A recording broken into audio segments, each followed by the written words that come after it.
Hello, it's Lynn from Lynn's Corner, where you get your motivational and inspirational tea. I had to come on here this evening because I was gonna get right to it. I was making some changes or some adjustments to some things in my room, taking some things down that I had put up some decorations. I had shifted my room during the pandemic.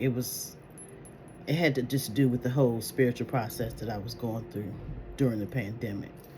Um, that's when I restarted my spiritual journey. But as with all things, we grow. And as with all things, we have to pivot, we have to change, we have to move some things out, we got to put some things in. And so that's what I was doing with my room today. And I was really feeling the energy of this new moon, of this new full moon that's coming tomorrow. But the energy comes 3 days before and it lasts 3 days after. I really feel um, renewed, if that makes any sense. I really, really feel renewed, and you know, I really have been taking time to listen to what Spirit is telling me, listening to my ancestors. I know I don't talk about that a lot on this channel, but I will start talking about it, and being able to hear my ancestors, to know the difference between what's me and what is them. And just to be able to quiet my mind. And I know I've talked several times in several videos about various people being removed or removing themselves from my life. And, I was thinking that today when I was at work, I was like, you really have to be careful, or not careful, but ready, I'll say. You really need to be ready when you ask God or Spirit or Source to remove those people and things from your life that no longer serve you. Because sometimes people no longer serve you and you don't even have a clue. You don't even know it. You just going on every day thinking everything is okay, but those people or things are no longer serving you. But the reason why you have to be ready is because sometimes the people that are removed, you will be shocked about, right? You'll be like, I never thought. Me and my oldest son were talking yesterday about, lifetime, reasons, seasons, and lifetimes. And some of the lifetime people some people that we are making lifetime people are really seasoned. And this is the thing, we get thrown off when the season is 20 years. So we assume that since the season is 20 years, that's going to be a lifetime. But that's not necessarily the case. The season can be 35 years. The season can be 40 years. That doesn't mean that that's a lifetime, right? That person is there for a lifetime. And it also doesn't mean that when the person is gone or when the person removes themselves or when Spirit removes them, that you got to be mad all the time. We don't need to be mad. Say all that to say, when Spirit removes certain people and things, you are left with having to deal with yourself. And you are left with having to, I did a video on this not too long ago. Who am I outside of the people? Outside of those people and things, who am I? So you're left doing the work. And my whole goal for tonight's video is to say that when you truly understand your worth, when you really, really, really, and I don't mean head knowledge of understanding your value and understanding your worth. I'm talking about knowing in your gut your worth, your value, knowing that. When you really know those things, doors start opening up for you. Doors start opening up. People start falling off. Situations start moving themselves around and arranging themselves for you, and they're designed specifically for you. It may be uncomfortable. You may be confused. You may even want to fight against some certain things, but just, yeah, let things be. Because everything is in divine order. Every single thing is in divine order. And that doesn't always feel good, knowing that. That doesn't always feel good, but the revelations that are really coming to me, and the more that I'm stepping into who I truly am and who I'm designed to be and what I'm actually worth, it's amazing. It's amazing. It's amazing how things are different on my job. I have a business where I sell body butters, sugar scrubs, soaps, and I've done vending events since 2018, right? Never really, with those vending events, it's hit or miss. But it's really going to be hit or miss if your self-esteem isn't where it should be. If you don't have the understanding of your true value, then those vending events are the worst scenario for somebody who doesn't have a high value of themselves. I used to sit behind the table. I used to be on my phone. I used to be shocked if anyone came to my table. I used to be upset if my table was near anybody else's table that was selling body butter or sugar scrubs. Let me tell y'all something. 2024, on Sunday, October the 13th, I think it was, 2024, I did a vending event. And guess what? I know my worth now. It's always a work in progress. So I don't think I'm saying, oh, once you know your worth, you got it going on, you good. Because you're always going to be presented with situations, tempted with various situations. But what I'm saying is I'm nowhere where I have been in my life. I got to that vending event. First of all, I used to wear my business sweatshirt. One of my girlfriends made me a sweatshirt for my business. So I used to wear the business sweatshirt, jeans, and I'm representing my business. I didn't do that this time. I wasn't even led to put that on. I put on a nice outfit, felt comfortable, looked nice, looked classy. And you know what I did this time? I stood beside my table and I talked to people. And whether they bought or not, that didn't matter to me.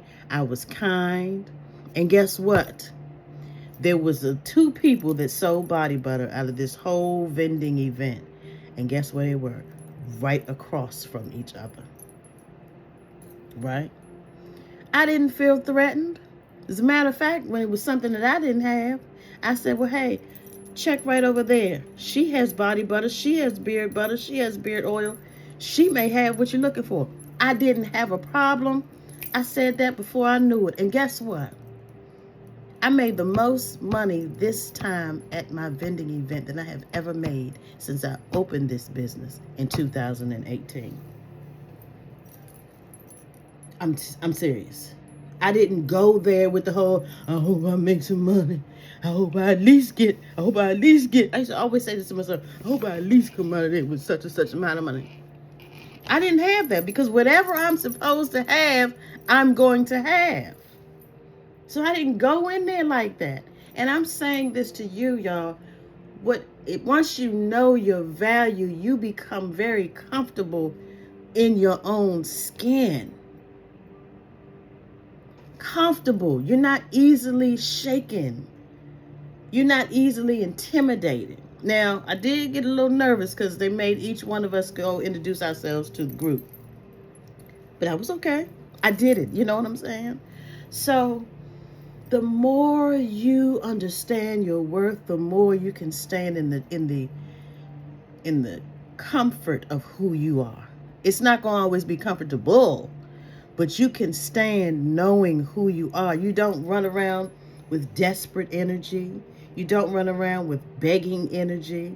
You're not running around with hopeful energy, because when you know your worth, you are functioning in a knowing of self. a knowing. Not, I think I think I'm a good person.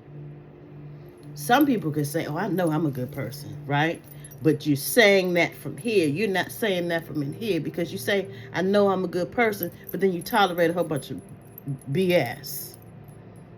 I know I'm worth blah, blah, blah. But you keep repeating a cycle over and over again of dealing with the same kind of people, going to the same kind of places, sitting up drinking all evening and all night. I'm just giving you various things. When you truly know your value, your words match your actions. Your words, everything starts aligning when you really start knowing your worth. When you really start knowing your value. And it's going to hurt and it's going to be uncomfortable. But I'm telling you, when your words naturally start matching what is really inside here and in your gut and in your knowing, doors open up for you. Doors really open up for you. I'm telling you. It's amazing. I just definitely had to come on here and tell y'all that. It is, I can hear, like when I was saying when I first started the video, I can hear my spirit team now. I couldn't really hear before. I could hear. I've always had a knowing. And I've always had a strong, I've always had strong discernment since I was a small child. That's been a gift since I can remember, 4 or 5 years old. But being able to be still enough to hear. And I'm telling you, this is something else. I had to come on here. Because I hope somebody, for my videos, I don't care if just one person listens to my videos, watches my videos, and applies something, or it affects their life. That's all I want. So, I forgot what I was getting ready to say, but I'm telling y'all, do the work on yourself. Really do the work on yourself. And if doing the work on yourself requires you to go to therapy, head on over to the therapist's office. Or to get on the Zoom for therapy. But whatever it is, do the work on yourself. And don't do the work on yourself so your relationship can be better, so your marriage can be better. Do the work on yourself for you, and just watch how everything changes. And I've not made an announcement to anyone about, oh, now I'm working on myself. I haven't said anything to anybody. I just started doing the work.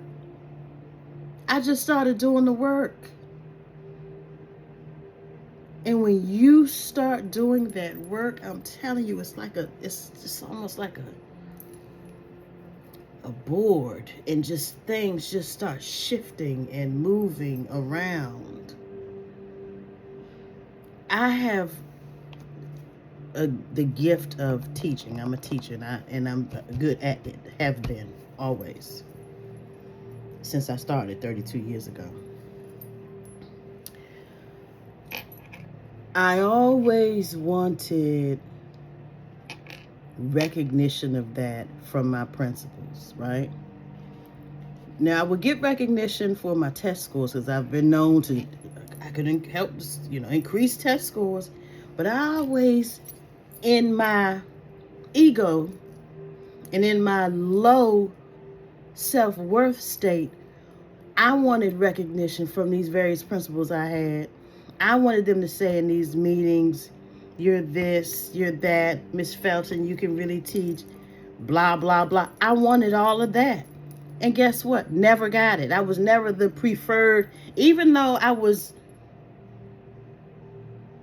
I'll say amongst the students and the parents, I definitely have been known to be one of the top teachers in whatever building I go into. It doesn't matter.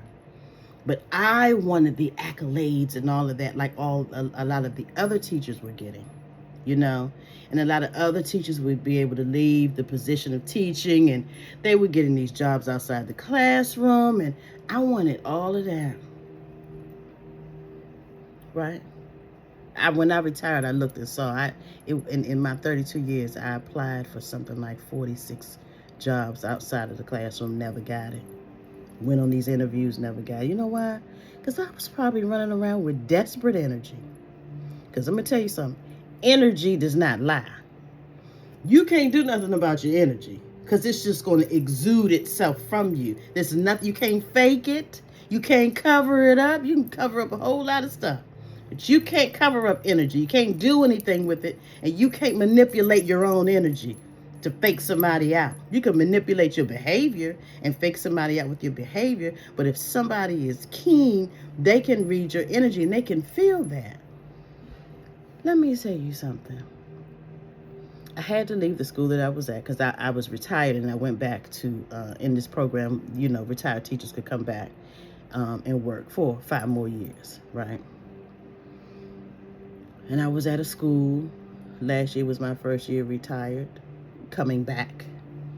And I was at a school that I loved. I was so comfortable at that school. I mean, I was just so comfortable there. I could just... It was no pressure there. I could chill. I wore my little, my jeans and a shirt, sweatshirt every day. Every now and then I put on a dress. I was just comfortable. My students' test scores, they was increasing by hundreds. That had never happened before, by the hundreds. 200 points, 150 points, 75 points. Maybe the lowest might have been 49, but I felt like I was doing good. Oh, this is good. This is good. Yeah, I'm chilling. Till I got a letter this summer and said, well, if you want to continue to be in the retiree hire program, you got to go to a Title I school. So those are low performing, or a school that's free and 50% free and reduced meals. If you want to continue on in our program. Well, the school I was at wasn't Title I, and nor was it Farms. I was devastated because I was in my comfort zone. I had known those people for over 20 years. I had taught there off and on, back and forth for over 20 years. Leaving, coming back, leaving, coming back. The principal asking me, would I sub there or would I, all that. I was comfortable. My students were soaring. I was going to get my same students this year. I was set, right? Nope. Got that letter. I was devastated. Didn't know what to do. Didn't know where. Thought I got to go to elementary school. I just, and I'm middle school. I love middle school now. This is a long story, but I'm going to try to make it short so you can understand what I mean when I'm talking about walking in your purpose based on knowing your value. So I was devastated. I was like, no. Called one of my former principals and I told her, I was like, girl, she was like, I already know. Because one of her girlfriends got the same letter. So I'm like, what am I going to do? Where am I going to go? I don't want to go to another school. I love this place. These people love me. I love them. I love the kids. All of that. Right? I'm talking about, you talking about somebody crying? I was crying. Kept crying. My friend that's a principal said, look here, find a school that's close to your house, close as you can get. Go in there, do your job, and leave. Just leave it at that. I did that. Found a school that's close to my house. Got to the school. Make a long story short, got to the school. I had the interview there, and the lady said, yeah, I have a position for you. It was the same type of position that I was teaching at my old school. Long story short, I'm at the school. There's a lot of stuff going on, and, they're trying to clean the school up and everything like that. And I just was still mad I had to be there. Didn't have to be there. I could have chosen another school, but just still mad I had to leave my old school. That's what I'm talking about. When the universe makes the adjustments that need to be made, It's going to be uncomfortable. You're not going to feel good about it. You're going to wonder what the hell is going on and why, right? Why? Let me say this. The principal at the new school. Oh, and so I no longer cared about whether or not I'm being validated, by the principal, whether or not they notice me and see. That doesn't matter to me anymore, because guess what? Lynn, Tracy, either way, is validating herself now, right? So I don't need it from the outward. But since I don't need it from the outward, guess what the new principal said to me? I'm going to be leaning on you for your expertise. And I'm going to be needing your assistance to help with this school, because she's a new principal. What? Do you know that as of last week, what was I doing? The principal had me teaching the other teachers how to do a particular thing that I do in my class. Had me teaching the teachers on the staff. That would have never happened anywhere else. But because I didn't need it anymore, I was able to do it, and I was able to do it comfortably. Now, I teach at a university. I'm a professor at a university, adjunct professor. So I'm comfortable with teaching adults. But what I'm saying is, in these schools, I always wanted to get all these accolades. And now I'm being acknowledged. Now I'm being given opportunities that I've been looking for all along. And I didn't get them until I stopped being desperate and running around with desperate energy, because I did not know my worth and my value for real. I knew it here, but I didn't know it here and in my gut. I didn't really know it. Say all that to say, work on yourself. It's imperative that you work on yourself. It's imperative for you, so that you can be the best version of yourself, so that your life can start becoming more of a pleasant thing, so that you can start really being grateful. Do I have hard days? Hell yeah, I have hard days. Stuff gets rough and stuff gets tricky. So being on a spiritual journey don't mean you got a perfect life. But understanding who you are allows you to be able to deal with the life better than what you could do before you started valuing yourself. Listening to your spirit team. Listening to God, what God is telling you, hearing the voices of your ancestors. That's all I'm going to say. I've said enough. How many minutes? I've said enough. Tomorrow night, it's a full moon. Release that old mess you got all up in here. Old hurts, old angers, old issues, old grudges. Release. All that is releasing tomorrow night. Journal. Write your stuff down. Go sit out in the moon, in the nature. It's kind of cold here, but go sit out. Tomorrow night, my ritual that I'm going to do, I'm going to make my own Florida water. I don't know if you see the stuff behind me, but I'm going to make my own Florida water. Tomorrow night is my full moon ritual for October 17, 2024. So, let me know what you're going to do tomorrow night. And don't forget, love yourself. Know your worth. Know your value. Know it. Don't think it up here. Know it in your heart and in your gut, and watch things around you shift. Just watch everything shift for you. All right. See you soon.